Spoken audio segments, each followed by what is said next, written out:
¿qué tal amigos de Ultimátum Digital? Sean todos bienvenidos a este espacio informativo de la entrevista. Reciban un saludo cordial de nuestro director general, el licenciado Ahmed Samayoa Arce. Hoy tenemos un tema más que relevante para el estado de Chiapas y se encuentra con nosotros en la línea telefónica, a quien le agradecemos que haya aceptado esta invitación para la entrevista, a Pierre Marrené. Él es asociado de información pública de la ACNUR en Tapachula y es titular de comunicación en todo el sur del país, y estaremos hablando en estos siguientes minutos del incremento de la movilidad de personas con necesidad de protección internacional en esta parte del país, y sobre todo recientemente abrieron una nueva oficina de solicitudes de asilo en la ciudad de Palenque. Pierre, muy buenos días, gracias por estar con nosotros. Muy buenos días, Tony. Muchas gracias por el espacio. Pues bien, sabemos que la ACNUR tiene bastantes años de presencia en el estado de Chiapas, en México y en varias partes del mundo. Y para eso hemos solicitado esta entrevista con Pierre Marrené para que nos cuente un poco este contexto histórico de su presencia en México y particularmente en Chiapas. Pierre, pues cuéntanos un poco qué está haciendo la ACNUR aquí en Chiapas desde hace bastantes tiempo, y luego nos vas detallando lo último de lo último que están haciendo en la ciudad de Palenque recientemente. Ok, bueno, pues primero la Agencia de la ONU para los Refugiados, que se llama ACNUR, pues sí, efectivamente tiene una presencia muy grande en el país y desde hace muchos años. Justamente prácticamente llevamos 40 años aquí en el país.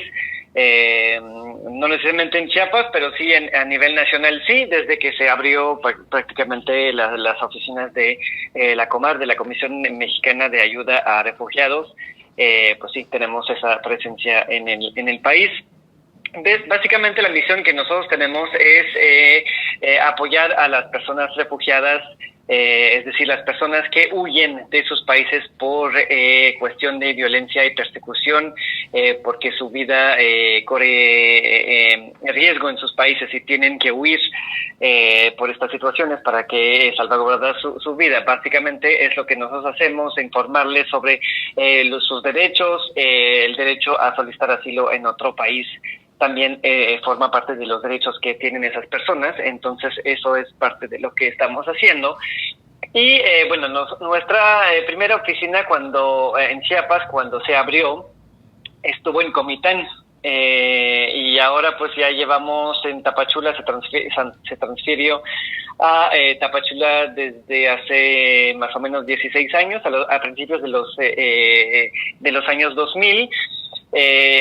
Y bueno, en Comitán lo que hacíamos mucho en la época pues era el tema de los guatemaltecos y salvadoreños que llegaron en los 90, especialmente a finales de los 80 y principios de los 90 por la guerra civil y la dictadura que hubo en Guatemala y en El Salvador en ese momento. Muchos de los guatemaltecos se vinieron a México a buscar protección. Al final de cuentas hay comunidades totalmente creadas por esas personas que han llegado a México en ese momento, ¿no?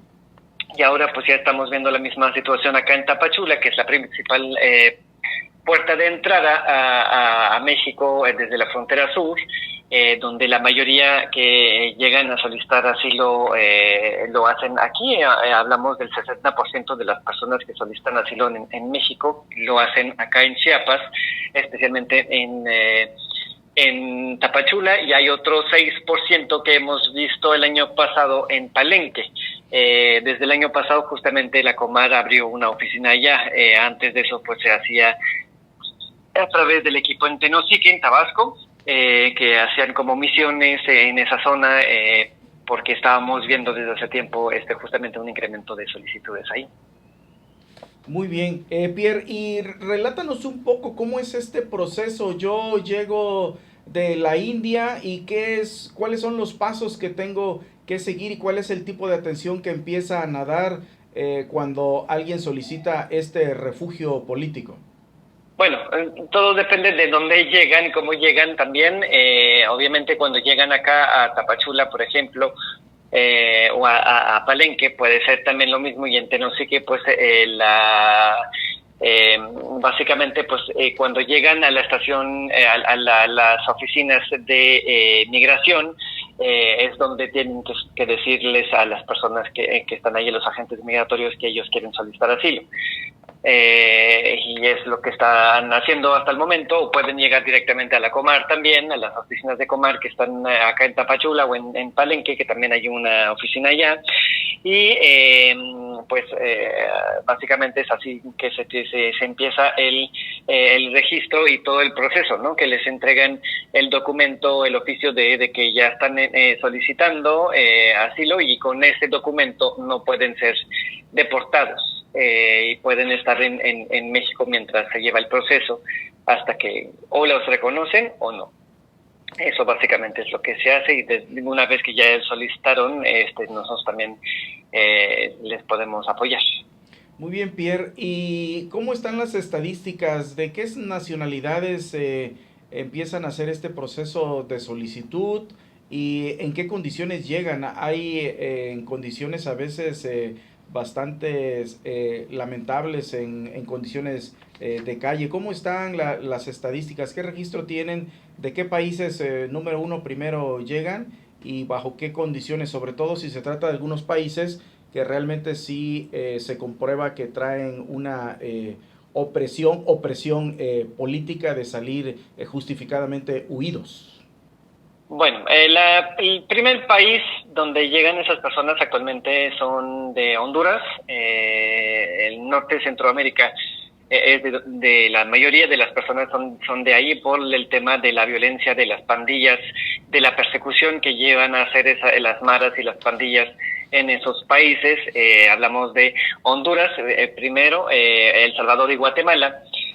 Donde hay una situación bastante complicada desde hace varios años. Podría decir hasta desde el 2014 que estamos viendo un incremento importante de solicitantes de asilo de Centroamérica, principalmente. Justamente en 2014 estábamos hablando de unos 2,000. En 2018 pues ya se subió a más de 29,600 personas que solicitaron asilo, y el año pasado terminamos el año con más de 70,400 personas que han solicitado asilo en México. Y ahora pues con la pandemia que tenemos, obviamente el flujo migratorio se redujo, pero estamos viendo un incremento importante desde agosto. De acuerdo con las cifras de la Comar, justamente terminamos septiembre con más de 27,000 personas que han solicitado asilo. Obviamente entre marzo y junio hubo una baja en solicitudes y en el flujo migratorio que teníamos acá en el país, pero al final ya estamos viendo que se está incrementando nuevamente, porque al final de cuentas la violencia, a pesar de que hay pandemia y todo esto, pues la violencia no para. Hay las persecuciones y las situaciones por las maras también siguen. Amenazan a las personas, les piden cuota a los que tienen negocios propios, para que un impuesto de guerra, como lo llaman. También pues les quitan el negocio si no se quieren involucrar en el grupo. También reclutan mucho a los niños que les dicen no, pues ya amenazan a las familias.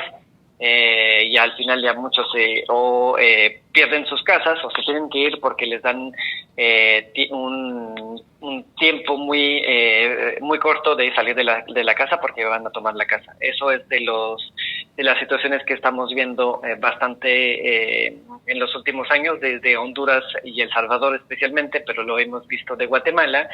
Y tenemos otro grupo también que está llegando, que está incrementándose también desde hace tiempo, de Venezuela, por la situación política y social y económica que está viviendo Venezuela.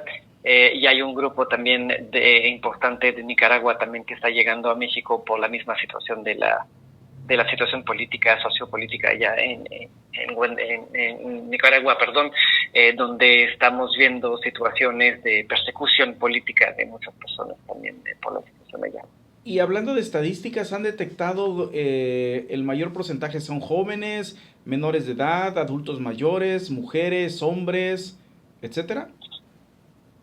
Pues podría decir, o sea, más bien lo que estamos viendo desde el 2018 especialmente, antes se veía mucho más a hombres solos que llegaban, ahora son familias completas, o sea, de papá, mamá, niños, hasta con abuelos, los primos, tíos, hay familias completas que están llegando a solicitar asilo por la misma situación. Las amenazas ya están afectando a todo el mundo, a toda la población, y eso pues hace que muchos ya están llegando con los niños, los bebés, toda la familia con ellos.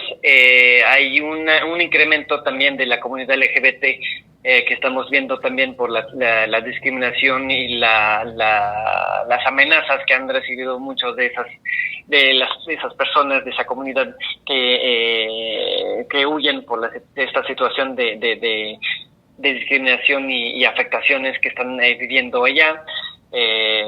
Así que sí, hay un poco de todo ahora que estamos viendo pues de esta situación que están llegando a México. También leía que ofrecen algunos servicios en tanto ocurre todo este proceso de papelería y el tiempo que llevan. Ofrecen servicios de educación, incluso leí que están construyendo un gimnasio, en fin, varios servicios que ofrecen. ¿Cuáles son los servicios fundamentales que ofrece ACNUR, esta agencia, para atender a los refugiados? Bueno, mientras están en proceso hay un componente también que tenemos nosotros que se llama la asistencia humanitaria en efectivo, ¿no? Porque esas personas muchas veces llegan sin nada. Llevan con muy pocas cosas porque es lo que pudieron agarrar de su casa para llegar acá.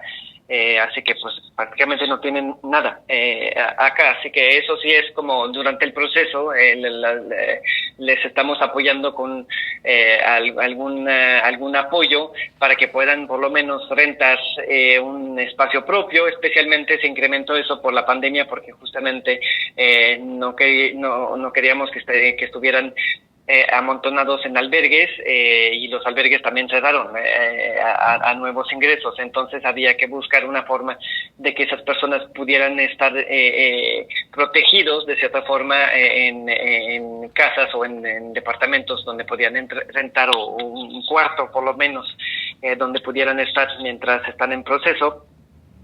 Y pues ese apoyo que puede ser usado según sus necesidades, puede ser para la renta, también le sirve para comprar comida, para servicios, también para comprar en tiendas y todo, ¿no? Lo básico al final de cuentas. Y eso pues es dinero que ellos al final reinvierten, es dinero que se reinvierte en la población porque pues como te decía, ellos pues consumen como todos, al final tienen que comer, tienen que alguna situación médica o consumo normal que tienen que llevar a cabo, así que eso pues al final de cuentas se reinvierte en la comunidad. Pero también trabajamos mucho en lo que llamamos nosotros la coexistencia pacífica, es decir, la parte de la inclusión y integración de las personas refugiadas en las comunidades de acogida. Estamos apoyando con muchos proyectos, justamente como lo mencionabas, gimnasios, a escuelas, por ejemplo. Acabamos de hacer una entrega importante también a las familias de útiles escolares en las escuelas de Tenosique en Tabasco, en Palenque, aquí en Tapachula fueron todas las escuelas públicas de preescolar a secundaria que recibieron estos kits escolares. Entonces es una forma de agradecer también el apoyo que hemos recibido de las comunidades, ¿no? Al final, hoy justamente acabamos de hacer el anuncio de la remodelación de la Casa de Cultura en Tenosique. Eso también que implica que es uno de los lugares importantes para la inclusión e integración de esas personas en sus comunidades, y son proyectos que al final de cuentas benefician tanto a la población refugiada como a la población local, donde pueden hacer actividades. Estábamos hablando también de rehabilitación de espacios públicos, de espacios deportivos, y muchos otros, ¿no? Al final de cuentas son muchas de las actividades y proyectos que tenemos también. Por ejemplo, en frontera como Lapa, también del año pasado, se apoyó con el sistema de agua y la creación de un drenaje allá. Así que sí, son varios proyectos que estamos apoyando. Muy bien, y el tiempo de asistencia, de ayuda que les dan estas personas a partir de que llegan a solicitar el asilo y luego le dan atención y seguimiento o seguimiento, ¿cuál es el destino final? Me imagino que la mayoría opta también por moverse en este asunto de mejorar su condición económica rumbo a Estados Unidos. ¿Sí tienen registros cómo termina la historia de vida, por así decir, de estas personas que en un principio solicitan registro y siguen avanzando? Pues no necesariamente, hay muchos de los que se quedan acá en Chiapas, o sea, puede ser que vayan a otras partes. Sabemos también la situación que hay en Chiapas, en el sur del país, donde no hay tantas oportunidades para todas las personas, ¿no? Al final de cuentas, por falta de inversiones, por ejemplo, y la falta de mano de obra, de posibilidad de empleo acá. Por eso nosotros desde el 2016 estamos impulsando un programa de integración local en diferentes partes del país. Había empezado en Saltillo, pero también ya se hice Saltillo y Guadalajara, pero ya estamos abriendo mucho más también. Ya estamos en Puebla, en Guanajuato, por ejemplo, en San Luis Potosí, en Querétaro, Aguascalientes también, en toda la parte del Bajío donde hay una necesidad de mano de obra importante y donde esas personas cuando ya están reconocidas pueden ser ubicadas a esos lugares, ¿no? Donde haya más oportunidades de integración y donde pueden encontrar mejores trabajos, también empleos, y eso pues también es todo un trabajo que estamos haciendo al respecto de esto, y al final pues muchos están, una vez que ya ellos están integrados e instalados, pues ahí se quedan. Así que eso sí, esas personas hay que entender también que los apoyos que reciben también, pues al final ellos lo reinvierten y apoyan a sus comunidades donde llegaron, ¿no? Al final esas personas pues son muy agradecidas con el tema, y en México pues al final ahora ya es más visto como un país de destino. Antes era más un país de tránsito, pero ahora es un país de destino para muchas de esas personas refugiadas que están llegando a México y donde se pueden integrar y rehacer su vida. Al final de cuentas hay muchas oportunidades aquí en el país y lo están tomando también con esas posibilidades que les está dando el gobierno. Muy bien, recientemente abrieron la oficina en Palenque. ¿Tienen alguna perspectiva de acuerdo a la dinámica con lo que vienen trabajando, de abrir otra oficina que ustedes han notado que se pudiera necesitar? Esa es una pregunta. Y otra pregunta, ¿cuánto personal de esta agencia de Naciones Unidas de ACNUR están trabajando en territorio chiapaneco? Bueno, la oficina de Palenque, al fin, pues se decidió justamente, se buscó la necesidad de abrir una oficina ya desde el año pasado, porque la oficina dependía como tal de Tenosique. El equipo en Tenosique como tal es el que hacía el monitoreo en esa zona del país, ¿no? En la región norte y selva de Chiapas, y se ha notado en los últimos años justamente un incremento de personas que llegan ahí a Palenque y en esa zona a solicitar asilo. Porque pueden entrar por el Ceibo en Tabasco, pero también por frontera Corozal y seguir el camino a Palenque, y muchos también que llegaban a Tenosique pues subían a Palenque, por ejemplo. Y eso pues sí, hemos visto desde el año pasado un tema importante de tener una oficina allá. Desde el año pasado estábamos en ese sentido con un equipo permanente que ha estado incrementándose de manera paulatina, y eso pues terminamos justamente con la inauguración de la oficina la semana pasada, justamente porque pues había la necesidad atender a esas personas allá en esa zona, ¿no? En el sur del país estamos hablando de unas un poco más de 100 personas que están trabajando en ACNUR en Chiapas y Tabasco. La gran parte del equipo está aquí en Tapachula, pero sí ya tenemos el pequeño equipo que está en Palenque y otro grupo que está también en Tenosique. Pero sí, estamos hablando de unas 100 personas entre Chiapas y Tabasco. Muy bien, Pierre, pues estamos muy agradecidos con esta información que nos estás comentando, recordando un poco de refugiados de ACNUR. Yo me acuerdo en tiempos de reportero que también hubo presencia en los años del conflicto armado aquí en el EZLN, en los Altos de Chiapas, y siempre han estado por ahí trabajando, y también la oportunidad de estar ahí en la frontera con Guatemala, la presencia de ustedes justamente por todo este asunto de los conflictos internos de algunos países de Centroamérica, principalmente de Guatemala. Pues Pierre, no sé si quieres agregar algo más, y por favor cuando haya alguna novedad informativa del trabajo que estén haciendo, invítanos. Nos estaría interesante que abordáramos un reportaje más amplio en el terreno de los hechos ahí con ustedes, de lo que están haciendo y todo este proceso administrativo para darle refugio a tantas personas que lo requieren por los problemas sociales, políticos y económicos que atraviesan en sus países de origen. Pierre. Claro.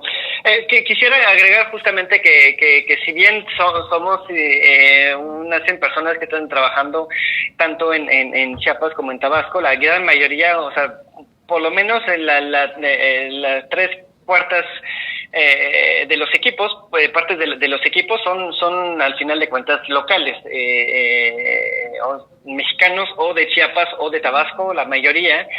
Y eso, pues hay muchas vacantes que están abiertos, y eso pues es importante que las personas que quisieran trabajar con nosotros, que tienen esas posibilidades o que les interesaría trabajar con nosotros, pues puedan postularse en las vacantes que hay en ACNUR. Y pues sí, es importante también resaltar que las personas refugiadas pues aportan a sus comunidades, y no los tenemos que ver como un peligro, sino como un beneficio también para la región y para el país, porque al final de cuentas pues enriquecen la cultura, la comida, toda la parte gastronómica, también están apoyando económicamente.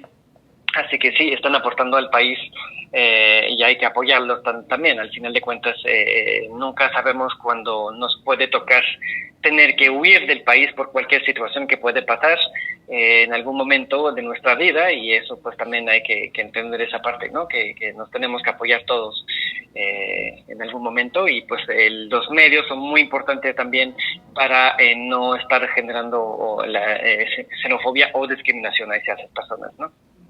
Sí, eso es muy, muy cierto. Pues te agradecemos, Pierre Mar René, asociado de Información Pública de ACNUR en Tapachula. Él es titular de comunicación en todo el sur del país, a quien agradecemos a nombre de toda esta empresa Ultimatum que hayas tenido el contacto de informarnos sobre estas actividades que están haciendo en territorio chiapaneco, y en otro momento te estaríamos hablando para darle continuidad a todo tipo de información de las acciones que hacen aquí en Chiapas. Pierre, muchísimas gracias por esta comunicación.